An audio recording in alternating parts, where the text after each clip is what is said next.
This is a mid to late 1930s tube radio. It has 7 tubes, it has a ballast tube and a magic eye. It's made by Pacific Radio out of Chicago, and it's branded a Western. It has AM, shortwave, and police bands. The model number is unknown. It's similar to the Knight 108-96 and the Pacific Model 36. It's in pretty rough shape. It's dirty, it's dusty, and we will attempt to resurrect it. So if this interests you, stay tuned.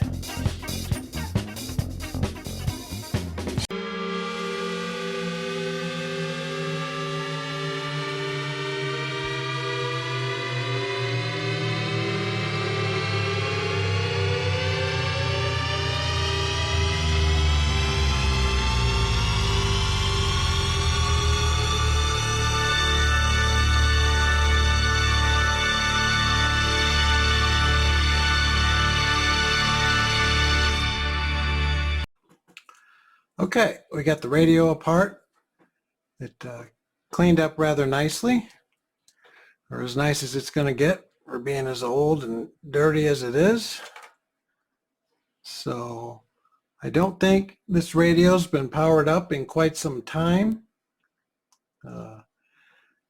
Some of the tubes have been replaced. Someone put a sticker on them as the date of when they were replaced, and one was 1947, there was one 1952, 1954.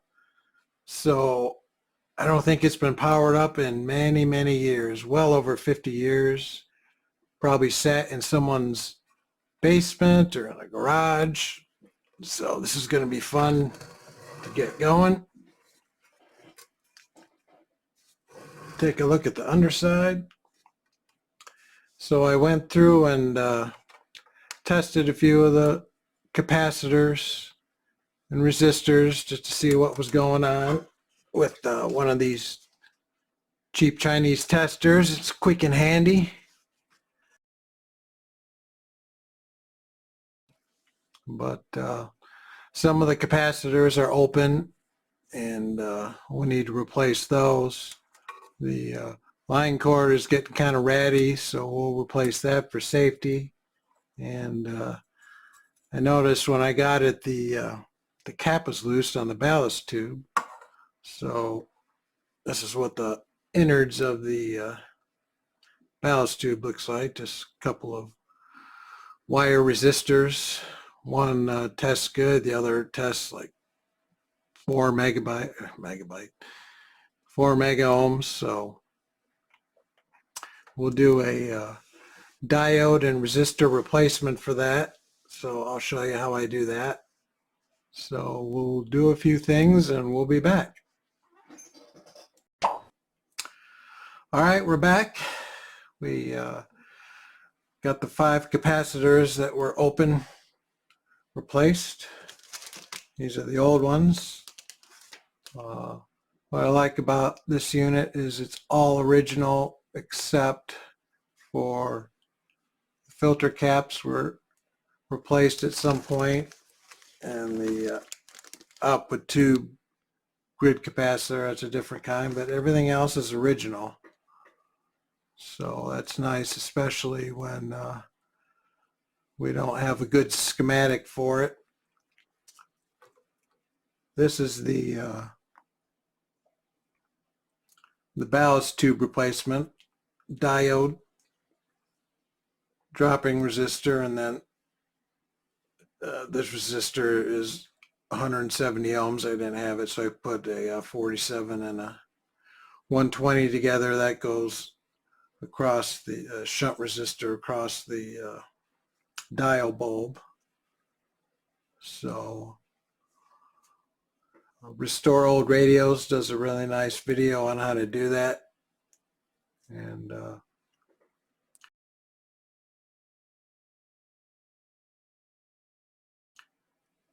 use a spread. I used a modification of his spreadsheet to calculate the shunt resistor and the R1 dropping resistor. So we'll get it ready to power it up with the dim bulb, and we'll be back. All right, I got the dim bulb all set up and ready to fire it up. I did happen to notice the power switch had a little resistance across the switch, so it's probably pretty dirty, so I just jumpered it there. And I got a 100-watt bulb in, and let's fire it up and see what happens.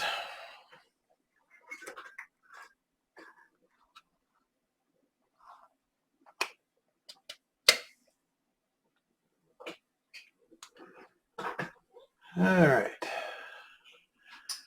So we got about 20 volts there. And we'll slowly bring it up. 30 volts. Nothing on the B plus yet. 40 volts. Nothing smoking, nothing burning. 'Tis good. All right, that's 50 volts. All good so far. And 60 volts.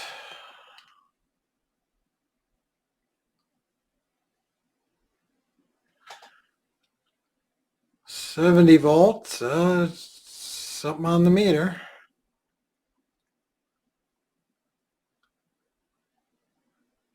That's 80 volts. Capacitor starting to reform. Bulb is not lit at all, which is good. Hopefully no shorts or anything.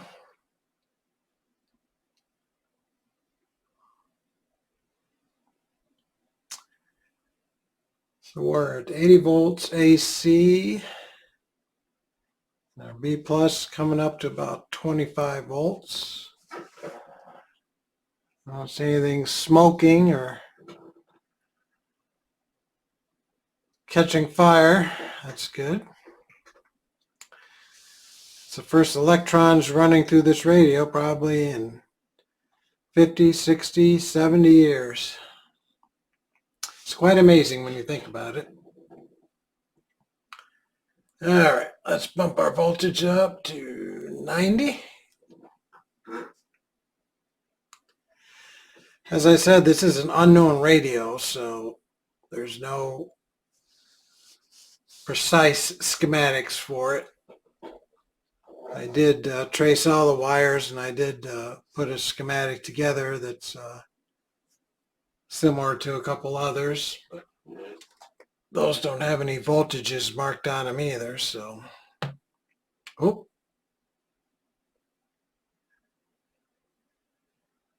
There's static in the speaker at about 100 volts AC.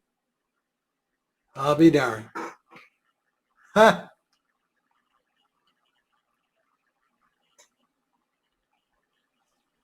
B plus slowly coming up.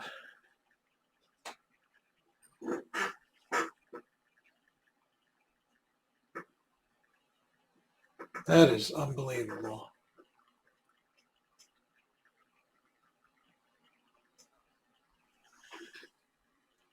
All right, let's up our voltage here.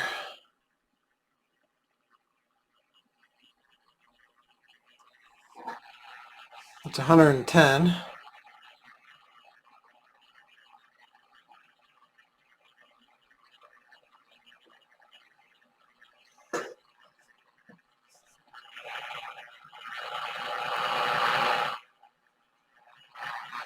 That's just my finger near the antenna wire.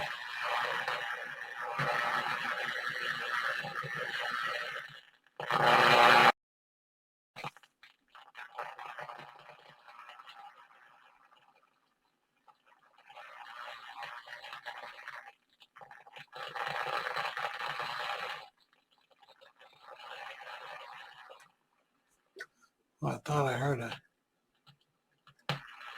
station coming in there. Let's go up to 120 volts here.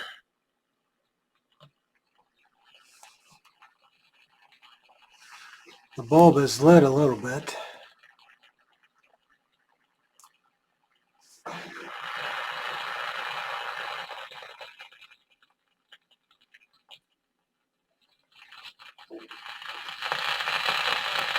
Ah, I think that's it should be 720 WGN out of Chicago.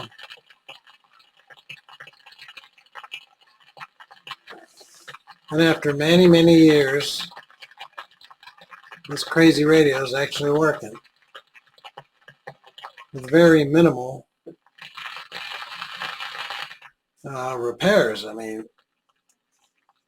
4 or 5 capacitors.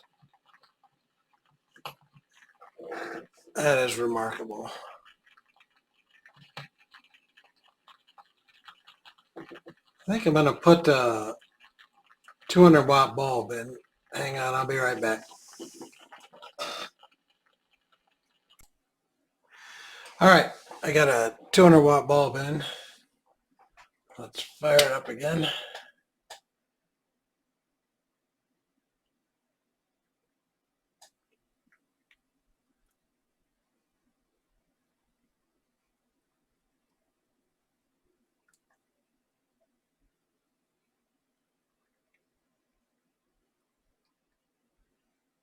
It's about 100 volts AC.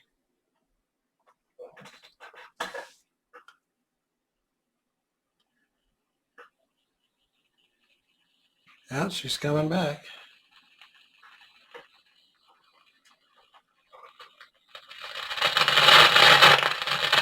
Yikes.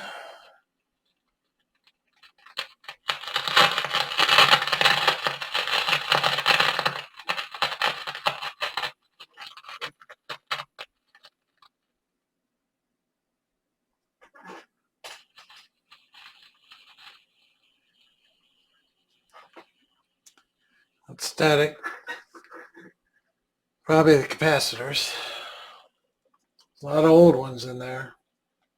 This radio's from like 1937.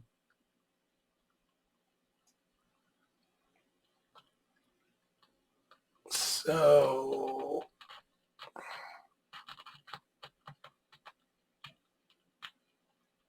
it's about 120 volts.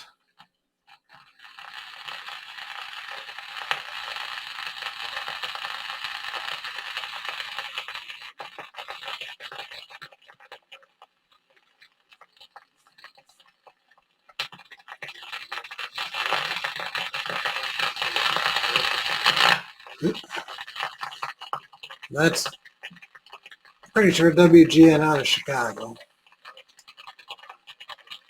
The radio does actually work. Like I said, that's unbelievable. So I guess next, replace the filter capacitors and replace the rest of the old paper caps and see what happens. All right, before we get on to the cap replacement, I wanted to go over the ballast tube replacement.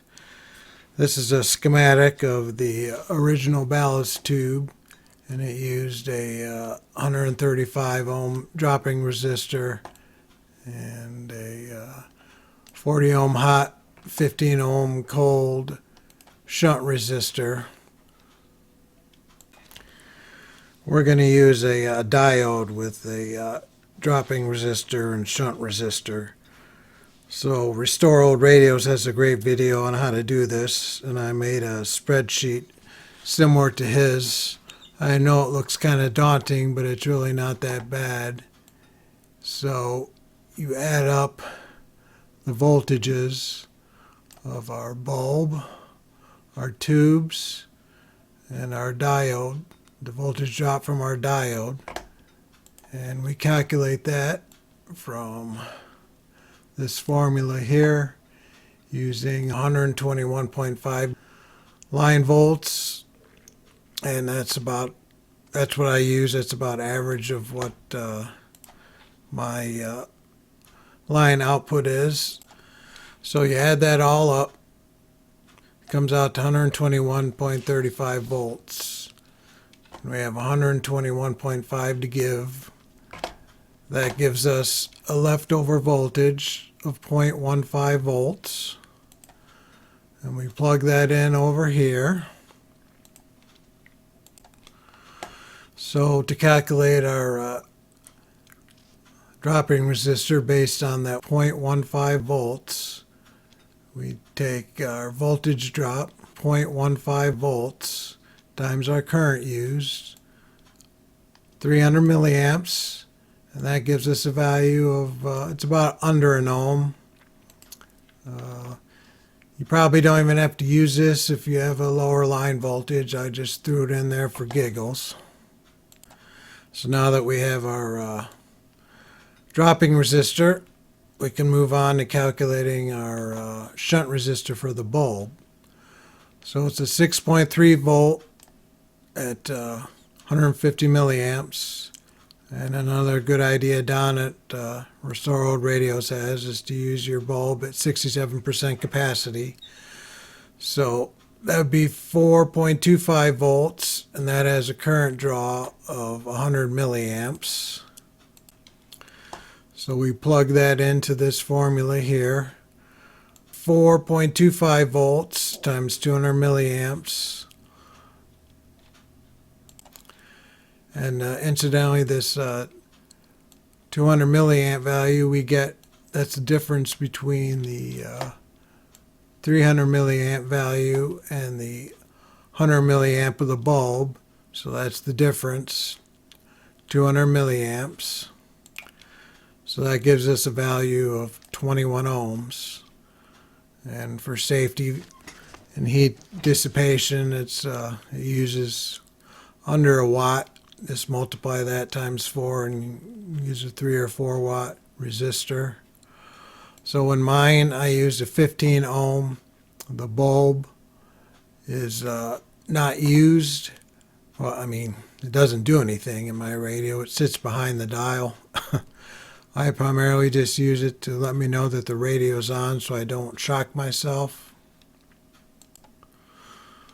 So another thing is I went and measured my heater voltage on the radio on the tubes, and it was low, and I couldn't figure out why, so I wound up asking Don, and he had put me onto this information that you can't read it in AC, you have to read it in DC with your meter and multiply it times 1.57 to get the correct value. So if you go to measure your heater voltages, you need to convert it over so you know everything's right. So that's that, and we'll get on to the next thing. So I took the dim bulb off. I put a fuse in for current protection now, and because I don't think we have to worry about any shorts or anything. So that should be good to go. I also took this pot out and cleaned the switch. The switch was really dirty. It was not making contact at all, hardly. And I have a short little video showing how the contacts are in there and how I cleaned it.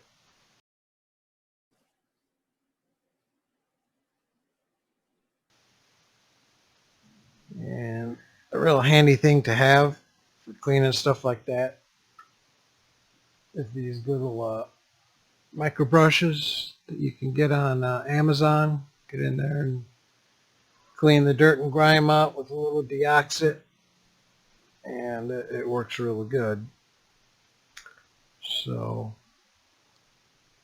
what's next? So amazingly, the resistors all tested really good, all within 10% in fact, and there's a couple 10%ers in there. This 300 ohm dropping resistor for the B plus is dead on at 300 ohms. So I'm going to leave them in for now. And the filter caps all test pretty good. In fact, real good. I don't know how old they are, but I'll just show you. This is a knockoff capacitor wizard that I made. And I'll just show you the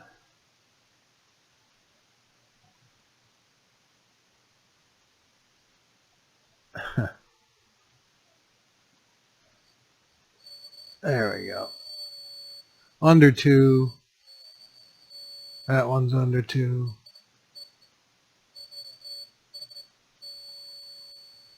That one's around 1, and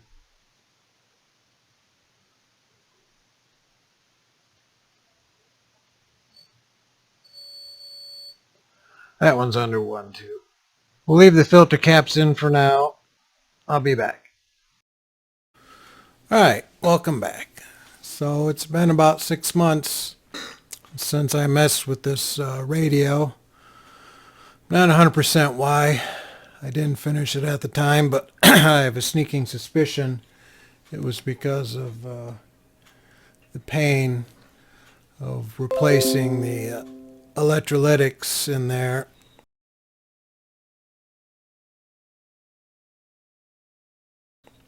Even though these tested pretty good, I think our B plus was a little bit low, and I don't know, when I do these, I spend a lot of time to make sure that everything is good and neat.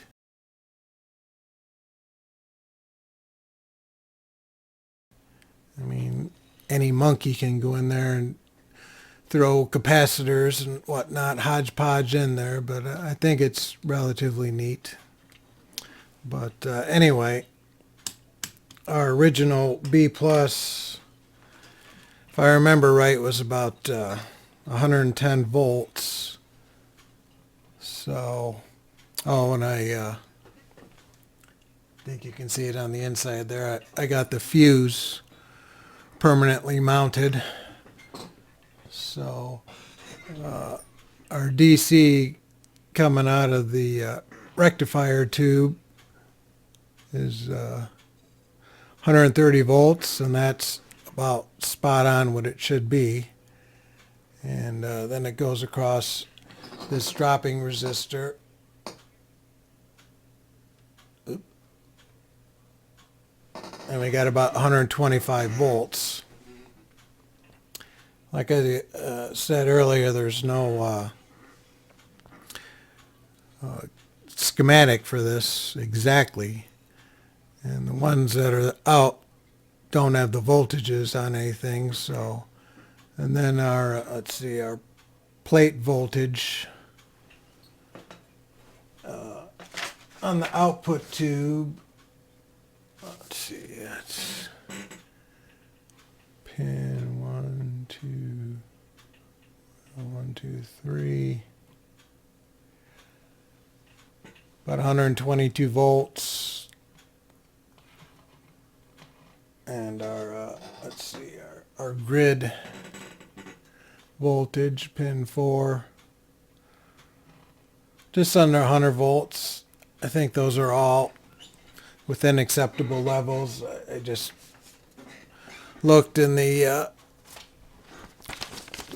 maximum plate voltage on the 25L6 is 200 volts, and screen voltage 125 volts. So I looked at other radios I worked on, and those numbers seem in the ballpark. And that's the local AM station. Comes in nice and clear, no distortion. So It's not a bad performing radio. I do have a schematic that I painstakingly put together that I'll post at the end. And I have a wire hooked up to the antenna. We'll see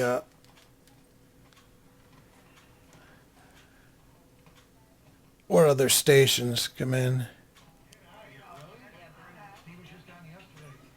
The Magic Eye is very, very dim, and I don't think we can get it on camera.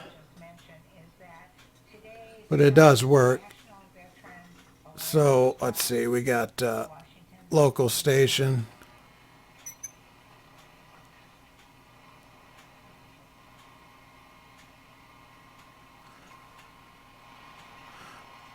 WLS should be around there somewhere.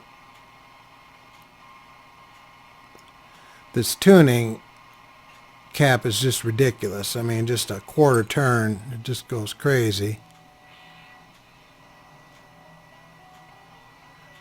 That should be BBM, I think. No, that's music. I don't know what that is. WGN. That should be the score 670.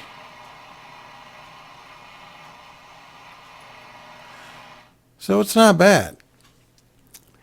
Just incidentally, this dial lamp really doesn't do anything. It doesn't light up the dial. So I don't know. I've been warming it up here. We'll do an alignment, see if we can improve the reception anymore. And let me get the camera set up for that. We'll be right back. Alright, I got it set up for the alignment. So I just do it the generic way. Ground the stator of the oscillator on the tuning cap. Turn the volume all the way up. Our meter is hooked up to the plate of the output tube through a 0.1 microfarad capacitor. And I just have a, according to the other schematics, 465 kilohertz IF with a 1K modulation. So you want the weakest signal. So you keep the ABC down. And we start with the second IF. So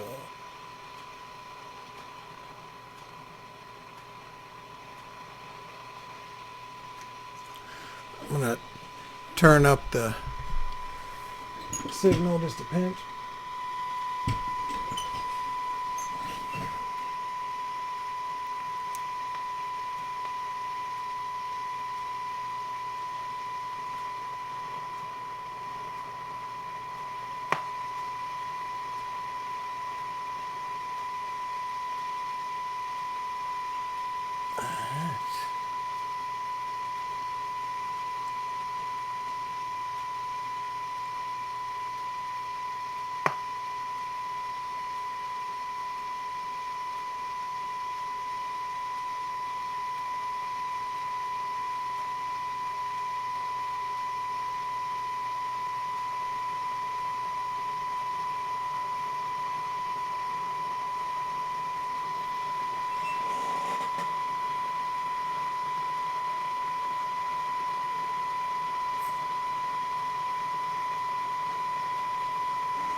Well, this one's seeming to be off quite a bit.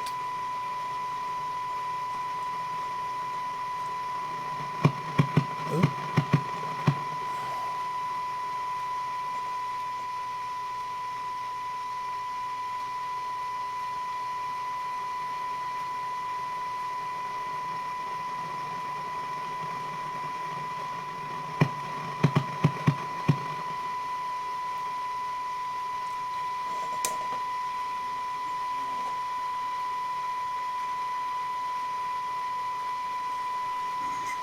Let's try the first.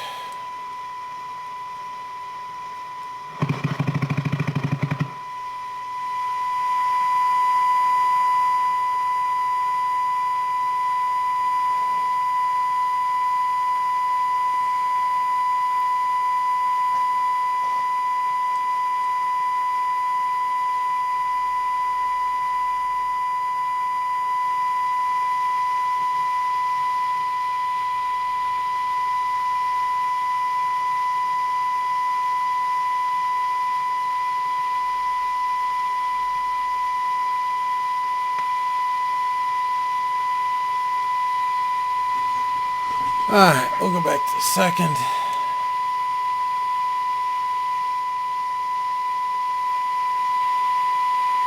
Wow.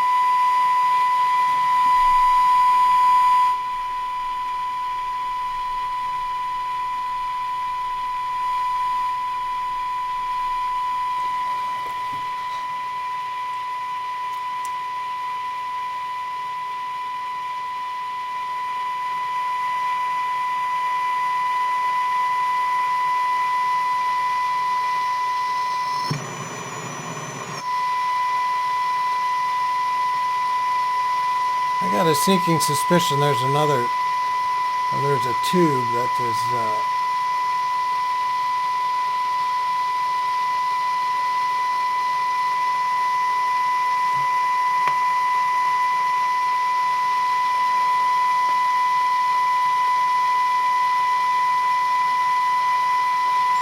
well, this is waking it up quite a bit. I gotta turn it down a pinch.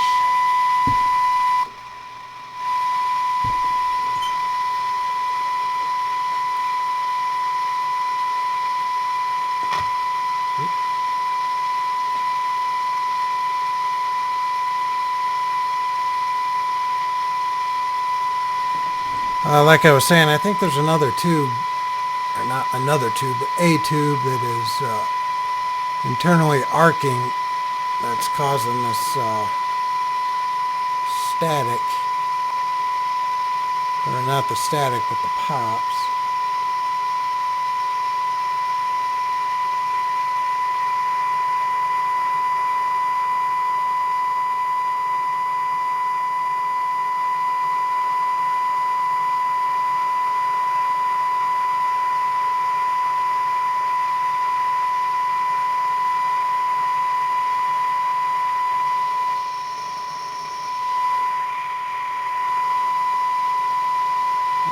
That seems about right.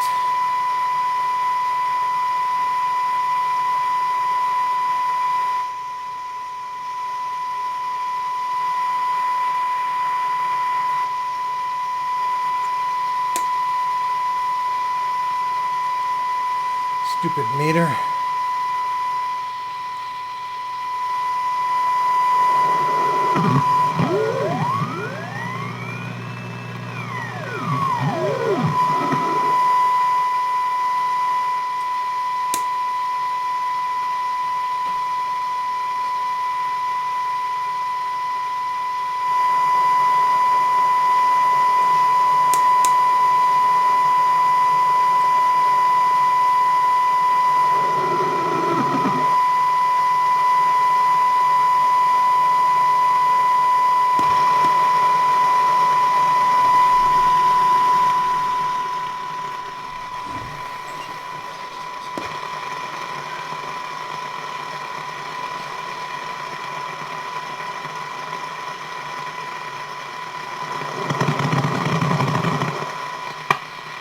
Not happy there.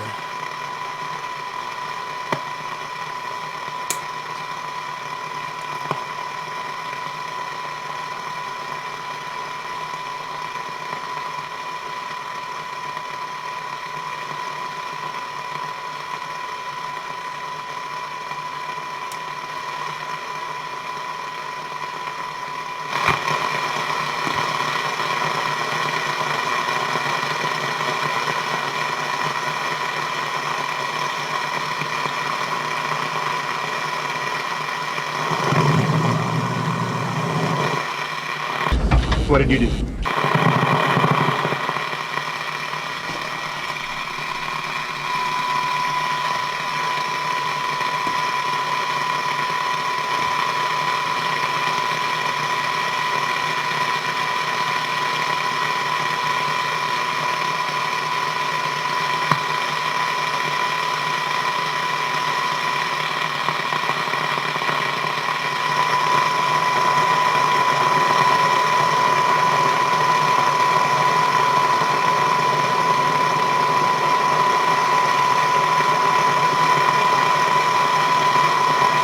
Alright, I'm gonna have to investigate, see what's going on. I'll be right back. Houston, we have a problem. All right, I poked around on some of the tubes.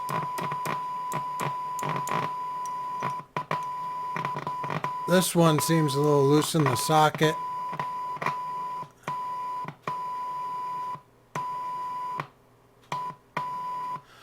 So I'm going to shut it down, clean the socket pins, and I'll be right back. All right, it was that tube, 76 tube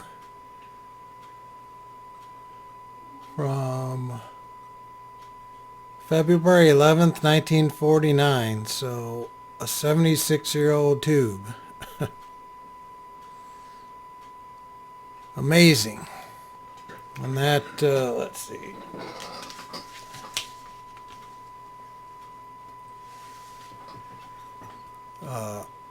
That's one of the IF tubes. So I would explain why it was screwing with our alignment. So let's finish the alignment.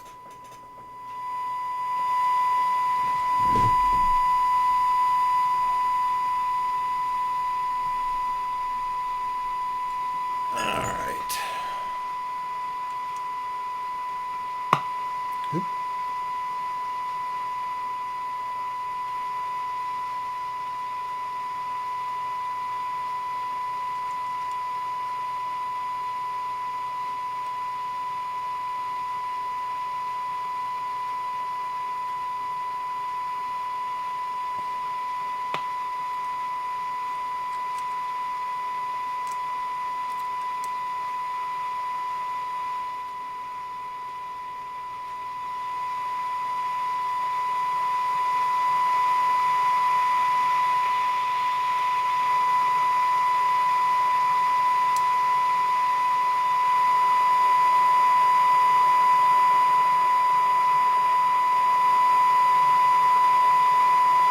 All right.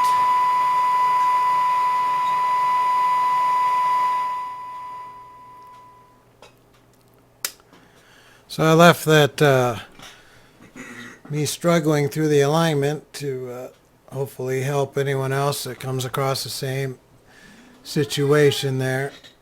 And Smokey enthusiastically agrees. For a quick cameo.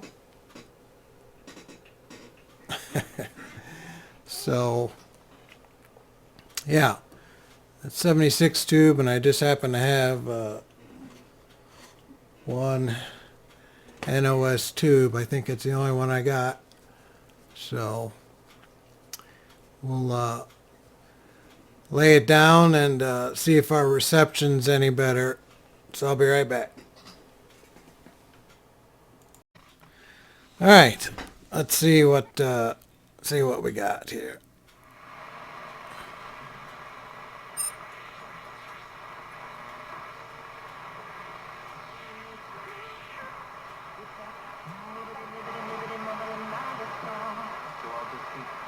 $670 the score, comes in pretty good. WGN real good.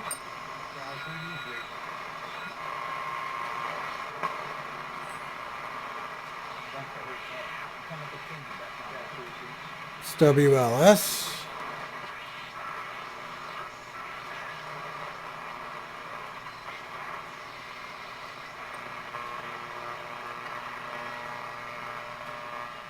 At Chesterton Physical Therapy. Keep up to date with all their new information. Local 1420, that comes in real good. Better today with Chesterton Physical Therapy. So I'm sure it could use all new tubes. No doubt about that. Let's see just for giggles if the shortwave works. Really don't care about shortwave, but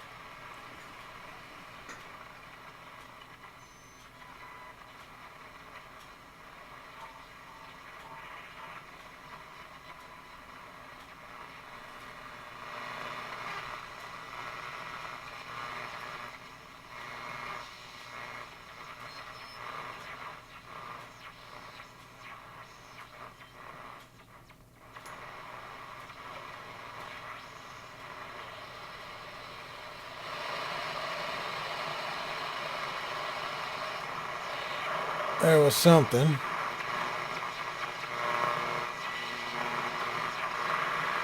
Try the other band.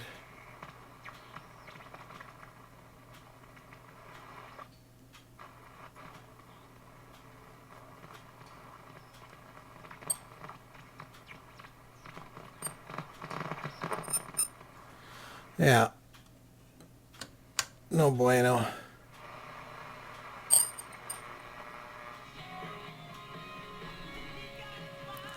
Oop, that's music. YouTube doesn't like the music. So, yeah. That's not a bad radio. The cabinet's in really bad shape. I might refinish that on another video. I'll maybe put it back together, maybe not, for our final thought segment, and we'll be right back.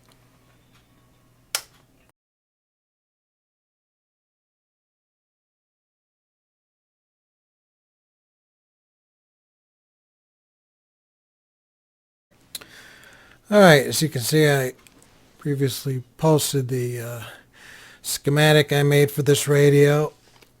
It should be reasonably accurate. Fixed a couple errors as I went, but I think it's good. There's probably one or two in there someone will find, but anyway, I have never seen just a Western brand radio.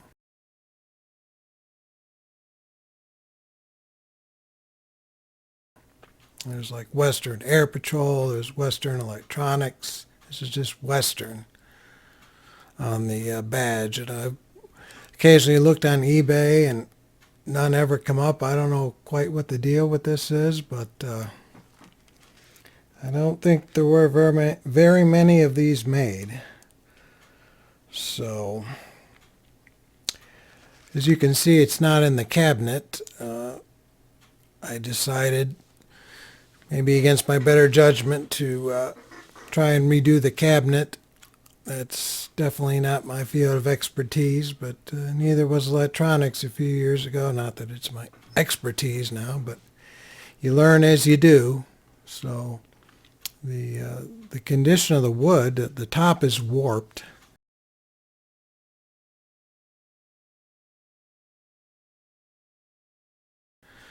So I have to put a new piece on there, and we'll see how that goes. But the veneer and whatnot's in reasonably good shape, so if I can do a half-assed job and make it look better than it does, I'll be happy.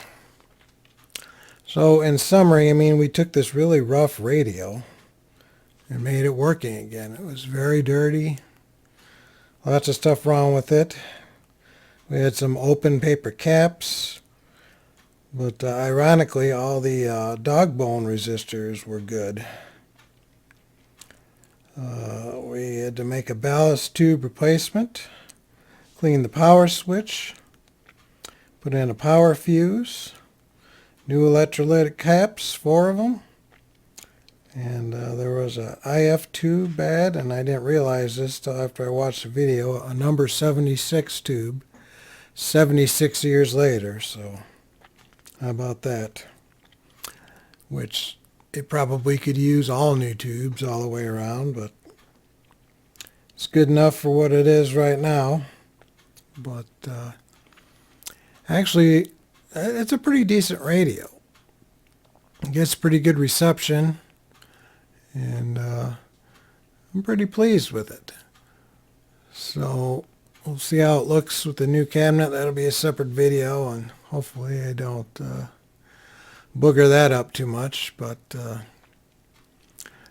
it was fun doing the project. It took longer than it should have, but it's electromechanically it's done now. So I hope you all found it interesting and enjoyed it. And above all, thanks for watching.